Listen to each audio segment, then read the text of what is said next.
Benvenuti. In questo video vi mostrerò come utilizzare la tastiera fluttuante su iPad Air 13 2026. Per abilitare la tastiera fluttuante dovete semplicemente aprire un qualsiasi campo di testo sullo schermo e dopo aver aperto la tastiera completa tenere premuto il dito sull'icona della tastiera nell'angolo in basso a destra e selezionare fluttuante.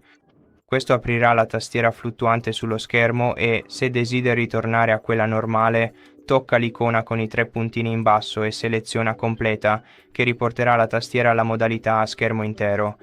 Ora, se stavi cercando la tastiera divisa, questo tipo di tastiera non è disponibile sugli iPad con schermi più grandi come questo.